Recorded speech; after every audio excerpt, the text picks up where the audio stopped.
In the beginning God created the heavens and the earth. Now the earth was formless and empty. Darkness was over the surface of the deep, and the Spirit of God was hovering over the waters. And God said, "Let there be light," and there was light. God saw that the light was good, and he separated the light from the darkness.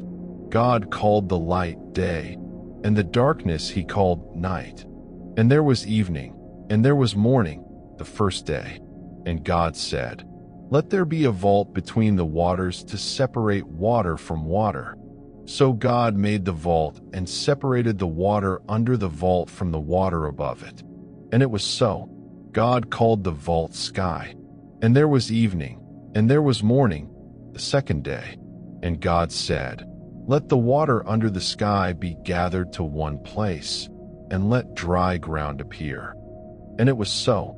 God called the dry ground land, and the gathered waters he called seas. And God saw that it was good. Then God said, "Let the land produce vegetation, seed-bearing plants and trees on the land that bear fruit with seed in it, according to their various kinds." And it was so.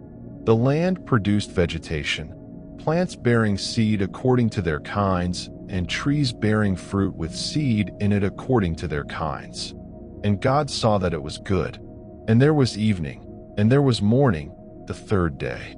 And God said, "Let there be lights in the vault of the sky to separate the day from the night, and let them serve as signs to mark sacred times, and days and years, and let them be lights in the vault of the sky to give light on the earth." And it was so. God made two great lights, the greater light to govern the day and the lesser light to govern the night. He also made the stars. God set them in the vault of the sky to give light on the earth, to govern the day and the night, and to separate light from darkness. And God saw that it was good. And there was evening, and there was morning, the fourth day. And God said, "Let the water teem with living creatures, and let birds fly above the earth across the vault of the sky." So God created the great creatures of the sea and every living thing with which the water teems and that moves about in it, according to their kinds, and every winged bird according to its kind. And God saw that it was good. God blessed them and said, "Be fruitful and increase in number and fill the water in the seas, and let the birds increase on the earth." And there was evening, and there was morning, the fifth day. And God said, "Let the land produce living creatures according to their kinds, the livestock, the creatures that move along the ground, and the wild animals, each according to its kind." And it was so. God made the wild animals according to their kinds, the livestock according to their kinds, and all the creatures that move along the ground according to their kinds. And God saw that it was good. Then God said, "Let us make mankind in our image, in our likeness, so that they may rule over the fish in the sea and the birds in the sky, over the livestock and all the wild animals, and over all the creatures that move along the ground." So God created mankind in his own image. In the image of God he created them. Male and female he created them. God blessed them and said to them, "Be fruitful and increase in number. Fill the earth and subdue it. Rule over the fish in the sea and the birds in the sky and over every living creature that moves on the ground." Then God said, "I give you every seed-bearing plant on the face of the whole earth, and every tree that has fruit with seed in it. They will be yours for food. And to all the beasts of the earth, and all the birds in the sky, and all the creatures that move along the ground, everything that has the breath of life in it, I give every green plant for food." And it was so. God saw all that he had made, and it was very good. And there was evening, and there was morning, the sixth day. Thus the heavens and the earth were completed in all their vast array. By the seventh day God had finished the work he had been doing. So On the seventh day, he rested from all his work.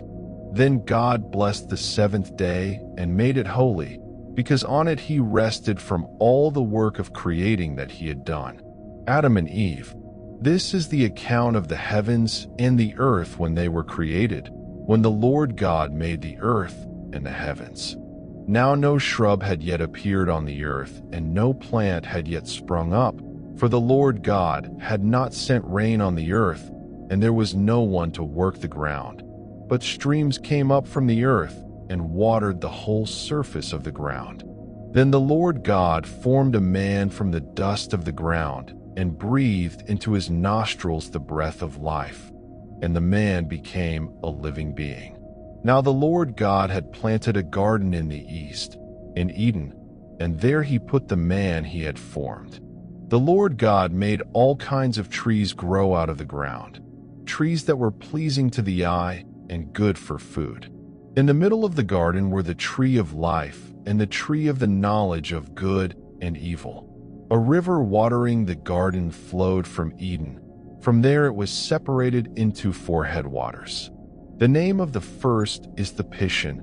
It winds through the entire land of Havilah, where there is gold. The gold of that land is good.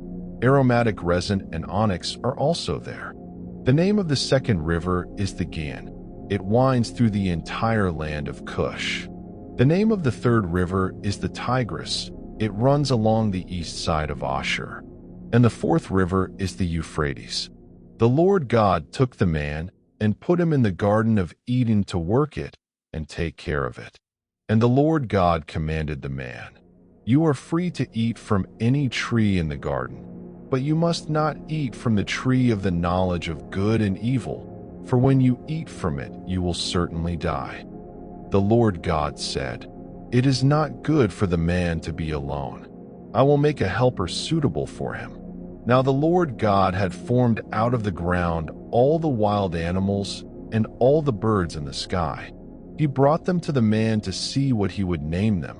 And whatever the man called each living creature, that was its name.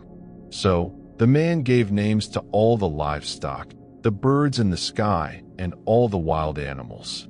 But for Adam no suitable helper was found. So the Lord God caused the man to fall into a deep sleep, and while he was sleeping, he took one of the man's ribs and then closed up the place with flesh. Then the Lord God made a woman from the rib he had taken out of the man, and he brought her to the man. The man said, "This is now bone of my bones and flesh of my flesh. She shall be called woman, for she was taken out of man. That is why a man leaves his father and mother and is united to his wife, and they become one flesh." Adam and his wife were both naked, and they felt no shame.